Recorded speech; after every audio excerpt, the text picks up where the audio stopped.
primer lugar, quiero agradecer la invitación por estar hoy aquí con el señor presidente del Gobierno de España.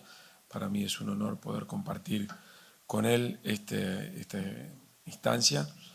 En segundo lugar, les quiero pedir disculpas por mi voz, pero me ha tocado hablar un poco en estas últimas semanas y es algo en el que tengo que cuidar. También les quiero decir que mi vinculación con España es de muy larga data. Pertenezco a una familia de descendientes españoles, he vivido mucho tiempo allí y he estudiado allí, así que para mí es un placer poder estar hoy aquí.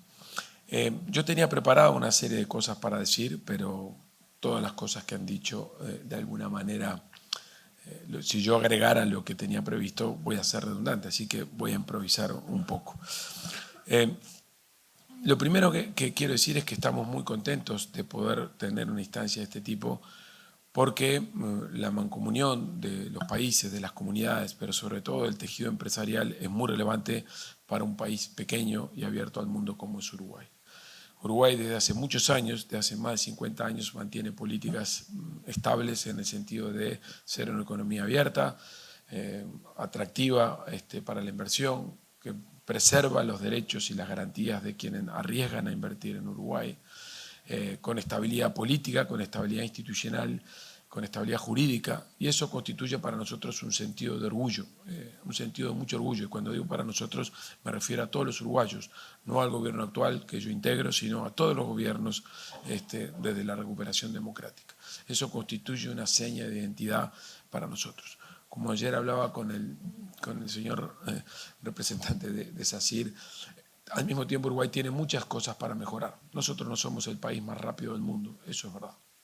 Somos un país que precisamente porque ofrecemos garantías, precisamente porque somos cuidadosos en el respeto de los derechos de quienes invierten y quienes hacen negocios en Uruguay, somos muy cuidadosos de ser garantistas. Y eso a veces nos genera un problema de velocidad y es algo en lo que estamos trabajando. Estamos seguros que aprendiendo de la experiencia comparada y aprendiendo de países como España, podemos seguir siendo tan eficientes, tan garantistas como lo somos, pero siendo un poco más eficientes de lo que lo somos. Y a ustedes les consta, a los que viven en Uruguay, que este es un eje fundamental para este gobierno en el que estamos trabajando, identificando una serie de iniciativas, precisamente para poder ser más atractivos, para poder ser más amistosos para la inversión extranjera y para generar mejores oportunidades de negocios en Uruguay. Pero dicho eso, que es de tipo general, a mí me gustaría transmitirles cómo el gobierno uruguayo actual está mirando este escenario global en el que nosotros estamos hoy insertos. Creo que lo he repetido en algunas oportunidades, pero me permito repetirlo. Hay tres tendencias globales que desafían a un pequeño país abierto al mundo como Uruguay. En primer lugar es el cambio climático. Como recién señalaba Marta, este es un desafío fundamental en el cual la comunidad uruguaya está fuertemente comprometida y que además plantea una gran cantidad de desafíos incluso para la gestión de nuestras políticas macroeconómicas. Nosotros hoy seguimos teniendo una alta participación de los tributos vinculados al combustible fósil y tenemos que estimular un desuso de ese tipo de combustible y tenemos que a su vez promover el uso de combustibles renovables y eso de energía renovable. Y por lo tanto, eso es lo que nos va a llevar a un desafío fiscal sobre el que ya estamos trabajando, porque vamos a tener que resignar recaudación, y no solamente porque vamos a recaudar menos, sino que vamos a tener que estimular adicionalmente lo que ya estamos haciendo, la energía renovable. Eso constituye un desafío de largo aliento en el cual este gobierno está trabajando de manera firme, incluso continuando algunas políticas desplegadas en el periodo anterior en materia de financiamiento verde, en el cual Uruguay es un actor relevante y pretende seguirlo siendo. Hay un segundo desafío que es muy importante, el cambio tecnológico, donde la inteligencia artificial constituye probablemente la imagen más visible, y eso para un pequeño país abierto al mundo también constituye o representa un conjunto de desafíos. Este es un país que, como todos ustedes saben, tiene una alta valoración por la cohesión social. Es un país que está dispuesto a resignar velocidad, que está dispuesto a resignar algo de eficiencia, algo solamente, siempre y cuando la cohesión social se mantenga. Esto es una demostración de que todo nuestro espectro político está fuertemente volcado hacia este tipo de ideas. Y eso lo que supone es que tenemos un fuerte y potente sistema de protección social que tiene que ser renovado, que tiene que ser fortalecido, en primer lugar porque hay un conjunto de personas que hoy permanecen fuera de él, hay aproximadamente un 17% de la población que está fuera de nuestro sistema de protección social. Estamos hablando entre 500 y 600.000 personas, y este gobierno tiene un firme compromiso por trabajar en el avance de las políticas dirigidas a este espacio. Pero el tema de la inteligencia artificial es muy importante porque nosotros tenemos alojado en Uruguay, en nuestro sistema de protección social, seguro de desempleo, el régimen previsional, un alto componente de esa cohesión social. Y lo que está ocurriendo con el cambio tecnológico y con la deslocalización de las actividades globales supone que muy probablemente las personas que hoy tienen menos de 30 años no vayan a trabajar toda su vida en nuestra jurisdicción y van a ser contribuyentes del sistema de seguridad social en Uruguay. De manera tal como lo hemos hecho hasta ahora. El mundo está cambiando de manera tal que las personas jóvenes hoy trabajan en multiplicidad de jurisdicciones y por lo tanto pagan impuestos o potencialmente pagan impuestos en diferentes países, y eso es un desafío para las políticas públicas, algo que también estamos trabajando intensamente en este gobierno. Y finalmente hay un tercer desafío del cual nuestro querido amigo y honorable Enrique Iglesias ha puesto sobre la mesa de manera repetida. Estamos asistiendo a un conjunto de cambios a nivel global como probablemente no experimentamos en los últimos 70 años. Como él ha señalado, no estamos en una era de cambios, sino estamos en un cambio de era. Y eso es muy importante que desde un pequeño país abierto al mundo lo tengamos presente.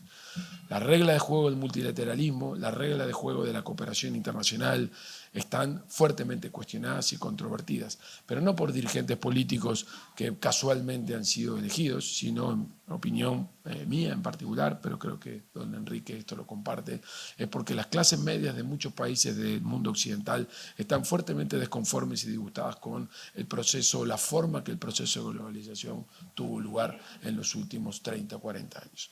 Y eso nos desafía a los responsables de políticas económicas y de políticas públicas a pensar las cosas de una manera distinta. Es claro que el nacimiento de manifestaciones xenófobas en Europa, del renacimiento de grupos ultranacionalistas, las miradas recelosas de los fenómenos migratorios, el auge de un neomercantilismo, de aumento del proteccionismo a nivel global, configuran un cambio para la regla de juego de las políticas comerciales, pero también para las personas que toman decisiones de negocios. Y eso, en mi opinión, o en la opinión del diagnóstico de este gobierno, es un fenómeno que vino para quedarse. No se trata de un fenómeno transitorio, y de eso tenemos que buscar la manera de encontrar oportunidades. Probablemente hace 4 años, si yo hubiera tenido que hablar en un foro parecido sobre la probabilidad de un acuerdo entre la Unión Europea y el Mercosur, hubiera dicho que era muy escéptico, absolutamente escéptico para que eso ocurriera. Y sin embargo hoy debo confesar que tengo albergadas esperanzas relevantes, y eso tiene que ver con este cambio que ha ocurrido a nivel global. Aquí hay un conjunto de transformaciones a nivel geopolítico, lo suficientemente relevantes para que todos los jugadores que hemos jugado el partido del multilateralismo empecemos a mirar las cosas de una manera distinta. Y eso es lo que le da una mayor probabilidad de concreción a la Unión Europea. Y eso le da a Uruguay una renovada vigencia para permanecer en el Mercosur o para ser un miembro activo del Mercosur. En Uruguay hemos tenido una discusión, en mi opinión, un poco naif en los últimos 20 años sobre si había que estar o no había que estar en el Mercosur. Yo siempre he sido de los que he defendido la tesis de que nuestro destino está indisolublemente ligado al Mercosur, en primer lugar porque el empleo que generamos en las industrias orientadas al Mercosur no lo podríamos sustituir en el corto plazo en otras actividades, por la calidad de ese empleo, por los salarios que están remunerados. Y hoy, con una probabilidad de un acuerdo Unión Europea-Mercosur, además del acuerdo que acabamos de alcanzar con el Mercosur, con el EFTA, es evidente que la permanencia en el Mercosur en este nuevo mundo incierto desde el punto de vista geopolítico es un activo que Uruguay tiene que trabajar. Por supuesto que el Mercosur tiene todavía un conjunto de trabas, por supuesto que el Mercosur todavía tiene un conjunto de oportunidades de ser mejoradas, pero ser un miembro activo de una comunidad global para un país pequeño es un tema muy relevante. Solamente para terminar, quisiera enfatizarles a ustedes que son personas de negocios que tengan presente que Uruguay, en particular en este periodo en el que nos toca estar en el gobierno, con Fernanda y con otros colegas que están aquí presentes, nuestros objetivos en materia de inversión pública, están firmemente orientados hacia la logística, hacia el tema del agua y hacia el tema de la energía. Esos son los 3 ejes centrales en los cuales nosotros creemos que las inversiones públicas, donde hay enormes oportunidades de cooperación con el sector con el sector privado es donde tenemos que trabajar. Tenemos que mejorar la logística para mejorar nuestro acceso a mercados y para aprovechar nuestra ubicación geográfica y para poder competir en la región de manera anticipada para ofrecer ser Uruguay una puerta de entrada y una puerta de salida para el mineral del Brasil, los cultivos de Argentina, de Paraguay, porque tenemos una extraordinaria capacidad de poder montar un extraordinario servicio de infraestructura o de servicio de infraestructura. Y ese es un foco de nuestras inversiones. La energía es un lugar central. Marta lo señalaba recién con precisión. Uruguay tiene la oportunidad de exportar ese sol, esa agua y esos recursos naturales en una forma distinta a lo que lo hemos hecho siempre, que es que lo vamos a seguir haciendo, exportando proteínas, pero el poder exportar energía para nosotros va a ser un tema central. Y el tema del agua, como muchos de ustedes lo saben, es un tema crucial para este periodo de gobierno. Tenemos que dar acceso, tenemos que fortalecer la diversificación del riesgo del acceso al agua metropolitana, al agua en el área metropolitana. Tenemos que mejorar los sistemas de riego y eso requiere inversiones. Por lo tanto, esos tres sectores en un sentido amplio son focos de la visión de inversión. Y cuando uno mira las oportunidades para el sector privado, claramente seguimos estando concentrados en dos lugares que son claves. Todo lo que está asociado a la tecnología de la información y todo lo que hasta alrededor de ese mundo, eso sigue siendo un foco donde vamos a seguir trabajando, y todo lo que está relacionado con ciencia de la vida. Uruguay tiene ya instaladas en Uruguay inversiones importantes en materia de laboratorios, en materia de que además eso promueve un mayor acercamiento entre la innovación, el conocimiento y el mundo de los negocios, algo que la estabilidad macroeconómica permite hacer. Termino solamente diciéndoles lo siguiente. Uruguay es un socio confiable por su estabilidad política, por su estabilidad institucional, por su certeza jurídica, pero Uruguay es un socio confiable porque es un país, como recién lo comentábamos con el presidente Sánchez, con mucha experiencia de resistir cambios de escenarios.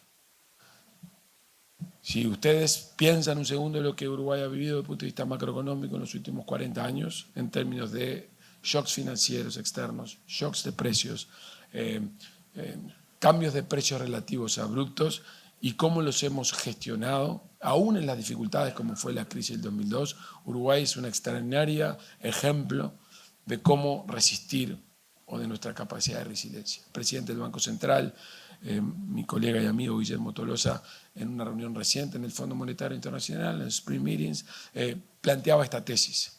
Uruguay es un caso de resiliencia porque estamos inmersos en una región compleja, inestable económicamente, inestable financieramente e inestable políticamente. Y a pesar de eso, Uruguay en los últimos 40 años ha logrado mantener estándares de convivencia, estándares de cohesión, estándares de estabilidad sustanciales e incluso ha enfrentado escenarios muy complejos. Y eso es un mérito de toda la sociedad uruguaya. Eso es lo que nos hace probablemente un país muy confiable, sobre todo en este mundo tan incierto, tan complejo, donde a veces uno cuando viaja por ahí piensa que vive en la aldea Asterix. Yo creo que hay algo de eso. Así que bueno, muchas gracias y buenos días. Gracias por su atención.